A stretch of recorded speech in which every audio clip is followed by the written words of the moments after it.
नमस्कार, जय हिंद, राधे राधे, प्रणाम, राम राम। और मेरी सभी बहनों को, छोटी बहनें हों चाहे बड़ी बहनें हों, आप सभी लोगों को आपका छोटा भाई प्रणाम करता है सर झुका करके। और पूरी उम्मीद है कि मेरी जितनी भी बहनें हैं स्वस्थ होंगी, अच्छी होंगी।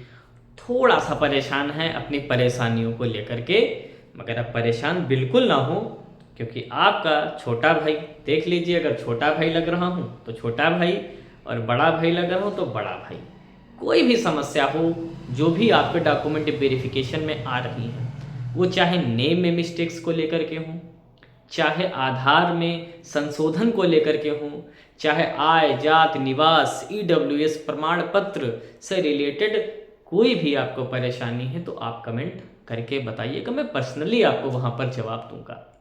मगर यहाँ मेरे संज्ञान में जो भी परेशानियाँ आ रही हैं, वो मैं कुछ साझा करने वाला हूँ। हो सकता है कि उन परेशानियों में आपकी भी परेशानी सम्मिलित हो, तो अगर उसमें आपकी परेशानी है तो आपका उत्तर मिल जाएगा, अगर नहीं है तो भी मत घबराइएगा। आप कमेंट करिएगा, उस कमेंट में मैं आपकी परेशानी को दूर करूँगा। मेरी बहनों, मैं पिछले 9 वर्षों से कंपटीशन के क्षेत्र में हूँ, और मैंने बहुत सारे एग्ज़ाम्स क्लियर किए हैं, चाहे वो यूजीसी नेट हो, चाहे वो एस्टेट हो, चाहे वो टीजीटी हो, चाहे वो जूनियर हो, चाहे वो रेलवेज हो। इन सभी एग्ज़ाम्स को क्रैक करने का मेरा पर्सनल अनुभव रहा है, और मेरी कर्म भूमि मेरी किताबें हैं, और आप देख सकती हैं। तो डॉक्यूमेंट वेरिफिकेशन मैंने 3 बार दिया है जीवन में। सबसे पहले मैंने राजस्व लेखपाल का दिया था, और वही आपका यूपी ट्रिपल एस से भी करा रहा है। उसके बाद मैंने बिहार जूनियर का दिया, जब मेरा बिहार जूनियर में हुआ। फिर जब मेरा ईएमआरएस टीजीटी का जब मेरा डॉक्यूमेंट वेरिफिकेशन हुआ, वो विजयवाड़ा में मेरा डॉक्यूमेंट वेरिफिकेशन हुआ था। तो ये मेरा पूरा अनुभव रहा है। तो मेरे सामने भी बहुत सारी ऐसी परेशानियां आई हैं, जैसे कि नाम में केम लगा है, खैर मेरे नहीं, मेरे दोस्तों के नाम में केम लगा था, तो उसको कैसे सॉल्व किया गया। आधार में संशोधन कर दिया है, फ़ोटो चेंज हो गई है, एड्रेस चेंज हो गया है, निवास प्रमाण पत्र पुराना है, जाति पुराना है, नया नहीं है, नया लगाएं पुराना लगाएं। इन सभी सवालों के जवाब दूंगा। नाम में स्पेस है, सारे सवालों का जवाब दूंगा। बस आप वीडियो के अंत तक बने रहिए, आपका भाई आपकी पूरी मदद करेगा। मगर मेरी बहनों, मैं सुबह शाम प्रार्थना करता हूँ, और आज फिर शाम को कर रहा हूँ कि हे माँ सरस्वती, मेरी जितनी भी बहनें इस वक्त मुझे देख रही हैं, सुन रही हैं, तो प्लीज़ मेरी बहनों को, जैसे आपने पहली स्टेज में सफल बनाया है, फाइनल स्टेज में भी सफल बनाइए। इन बहनों को बहुत नीड है नौकरी की, ये सहारा हैं, और सारी सामान्य परिवार से आती हैं। मेरी प्रार्थना जरूर माँ सरस्वती सुनेंगे, और आपसे हम पार्टी भी लेंगे, ये भी याद रखिएगा। आप अपने भाई को सिलेक्शन के बाद भूलिएगा नहीं, और हम देखेंगे कितनी बहनें मुझे याद करती हैं, और मुझे बड़ी खुशी होगी मेरी बहनों आपके चयन होने पर। बहनों, अगर आपको लगता हो कि मैं आपका सपोर्ट कर रहा हूँ, आपके सपोर्ट की बात कर रहा हूँ, तो सब्सक्राइब जरूर करना अपने भाई के चैनल को। हमारे लिए तो यही समर्थन है आपका, तो सब्सक्राइब करके अपना सपोर्ट हमें दीजिएगा, और मुझे पूरी उम्मीद है कि आप हमें सपोर्ट करेंगे। तो चलिए बहनों, हम अपनी बात को आगे बढ़ाते हैं, और कुछ समस्याएं लेकर के हम आए हैं। अगर उसमें आपकी समस्या है तो उत्तर मिल जाएगा, नहीं है तो कोई बात नहीं, कोई परेशानी वाली बात नहीं होगी। सबसे पहले तो जिनके नाम में केएम लगा है, जो केएम वाली समस्या है, नॉर्मल समस्या है। आप अगर अगर एफिडेविट नहीं बनवाएंगी, कोई दिक्कत नहीं, कोई परेशानी नहीं आएगी। लेकिन अगर फिर भी मन आपका घबरा रहा है, तो आप एक एफिडेविट केएम के लिए बनवा लीजिए। कहाँ से बनवाना है? आपकी जो नियरेस्ट तहसील होगी वहाँ से आप बनवा लीजिए, ठीक है। उत्तर प्रदेश अधीनस्थ सेवा चयन आयोग के नाम से आप उसको बनवा लीजिए। तो केएम वाली, कुछ लोगों के फादर नेम में स्पेस है, कहीं नहीं है, खुद के नेम में स्पेस है, नहीं है, मतलब जिनके में नाम में किसी भी प्रकार का कोई मिस्टेक है, वो सभी लोग अपनी नियरेस्ट तहसील में जाकर के 10 रुपए के स्टाम्प पे एफिडेविट बनवा लीजिए। आप मैटर बताइएगा, टाइपिंग वाला खुद सारा मैटर बना देगा, आपको बताना नहीं पड़ेगा। तो ये तो हो गई नाम वाली बात। कुछ लोग ऐसे हैं जिन्होंने आधार में संशोधन करा दिया है, जैसे उनकी शादी हो गई तो उन्होंने एड्रेस चेंज करवा दिया वोट के लिए या किसी अन्य लाभकारी योजना के लिए। तो अगर ऐसा आपने किया, आपका विवाह हो गई है, तो भी परेशानी वाली कोई बात नहीं है। आप उसके लिए एक एफिडेविट बनवा लीजिए, जिसमें आप बता सकते हैं कि हाँ, मेरी विवाह होने के कारण मैंने एड्रेस ऐसा ऐसा किया। तो वहाँ पर आपको किसी प्रकार की जो कोई परेशानी है वो नहीं होने वाली है।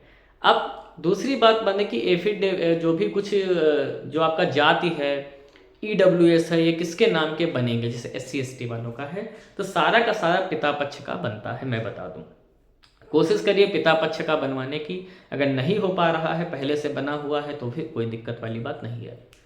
एक समस्या आ रही है कि जो आपका EWS जाति निवास कितने पुराने होने चाहिए। तो भाई जनरल कैंडिडेट में निवास नहीं लगता, पहले तो आप ये समझ लीजिए। निवास प्रमाण पत्र उन्हीं का लगेगा जो लोग किसी न किसी आरक्षण का लाभ ले रहे हैं, जैसे SC हैं, ST हैं, OBC हैं। तो वहां पर आपको प्रूव करना होगा कि आप यूपी के निवासी हो। भाई अगर यूपी के निवासी नहीं हो तो लाभ आपको आरक्षण का नहीं मिलेगा। तो सवाल ये बनता है कितना पुराना होना चाहिए। देखिए नियम तो है कि जब आपने फॉर्म भरने की आखिरी डेट थी उस वक्त तक आपने जो अपने डॉक्यूमेंट्स हैं वो कंप्लीट कर लिए हों। तो आपके उसके पहले तक जो भी EWS रखा है आपका, जो आपका जाति प्रमाण पत्र है, जो आपका निवास प्रमाण पत्र है, वो सब आप उसको निकाल करके रख लीजिए। मगर अगर ज़्यादा पुराना है, 2020 का बना है, 19 का, लेकिन मैं आपको सलाह दूंगा कि आपके पास पुराना है बहुत अच्छी बात है, मगर अभी समय है नया भी बनवा करके अपने पास रख लीजिए। लगाइए पुराना ही फाइल में, ठीक है, लगाइए पुराना ही फाइल में। अगर वो कहें आपका ज़्यादा पुराना है तो आप तुरंत नया प्रस्तुत कर दीजिए कि सर हमने नया भी बनवा लिया है। और वहाँ रूम में मैंने तो DB दिया है, कोई परेशानी वाली बात नहीं होती है, सब अच्छे से करवा देते हैं, ठीक है। और जो कुछ भी परेशानियाँ होती हैं बता देते हैं, आप खुद भर लीजिएगा। और जो ये 4 प्रपत्र आए हैं इनको भरने में परेशानी मत उठाइए ज़्यादा, ठीक है। जो डिटेल पता है भर लीजिए, जो नहीं पता है उनको छोड़ दीजिए, वहाँ पर जा कर के भर लीजिएगा, आपको बता दिया जाएगा। तो ये 2 समस्या हो गई, आधार वाला मैंने बता दिया, निवास EWS वाला बता दिया। इसके अतिरिक्त भी दोस्तों बहुत सारे प्रकार की समस्याएं आ रही है। एफिडेविट कहाँ बनवाएं, तो भाई आप अपनी नियरेस्ट तहसील में ही बनवाएंगे। जनरल कैंडिडेट्स को निवास बनाने की ज़रूरत नहीं है, क्योंकि आप किसी प्रकार का कोई जो लाभ है वो नहीं ले रहे हैं। इसके अतिरिक्त भी अन्य कुछ समस्या आ रही, जैसे कि डिग्री की प्रॉब्लम आ रही। कुछ लोग कह रहे हैं कि मेरे पास सर डिग्री नहीं है। तो जिनके पास डिग्री नहीं है कोई परेशानी वाली बात नहीं है, आप अपना अंक पत्र लेकर के जाए। सभी ईयर की लगेगी, first year, second year, third year, तीनों ईयर का लगेगा, सिर्फ फाइनल ईयर का नहीं लगेगा, तीनों ईयर का लगेगा, इसलिए तीनों को लेकर के आप जाइएगा। डिग्री नहीं है कोई बात नहीं, प्रोविजनल अगर मिल जाए तो लगा दीजिए। अगर प्रोविजनल नहीं बनती है तो कोई दिक्कत नहीं है, आपका मार्कशीट से भी कार्य चल जाएगा। कुछ लोग कह रहे हैं कि सर क्या मेडिकल सर्टिफिकेट और करेक्टर सर्टिफिकेट भी ले जाना पड़ेगा? तो आपकी जानकारी के लिए मैं बता दूं, UPSSC के डॉक्यूमेंट वेरिफिकेशन में मेडिकल सर्टिफिकेट और करेक्टर सर्टिफिकेट नहीं लगता है। ये ज्वाइनिंग के टाइम आपसे मांगा जा सकता है, तो वहाँ पर आप इसको ले जाइएगा। तो अभी आपको ना ही मेडिकल सर्टिफिकेट की ज़रूरत है और ना ही करेक्टर सर्टिफिकेट की ज़रूरत है। जब मुझसे नहीं मांगा गया तो आपसे भी नहीं मांगा जाएगा। और आप देख सकते हैं कि आपकी जो चेकलिस्ट आई होगी उसमें इन दोनों प्रमाण पत्रों का कहीं कोई जिक्र नहीं है, ठीक है। ये कुछ समस्याएं हैं। वैसे मेजर जितनी भी बड़ी समस्याएं हैं वो मैंने सारी की सारी तो बता दी हैं। फिर भी अगर कोई समस्या रह गई है तो आप कमेंट करके बताइएगा, उसका भी जवाब जो है हम देने का पूरा प्रयास करेंगे। मेरी बहनों घबराइए नहीं। और फाइनल कट ऑफ को लेकर के भाई बड़ा परेशान है। पहले डॉक्यूमेंट वेरिफिकेशन कराओ, अच्छे से निपट जाने दो, उसके बाद अपना डॉक्यूमेंट वेरिफिकेशन के बाद चर्चा करेंगे फाइनल कट ऑफ कितनी जाएगी कितनी नहीं जाएगी। वैसे इतना मान लो 60 के आसपास तो जा सकती है, मेरा अनुमान तो यही है, क्योंकि जिसको देखो वो 60 लिए है, 65 लिए है, 58 लिए है ना, और सीटें हैं 2600 ही, 3 गुना बुला भी लिया है। तो कई सारी समस्याएं, कई सारी बातें हैं।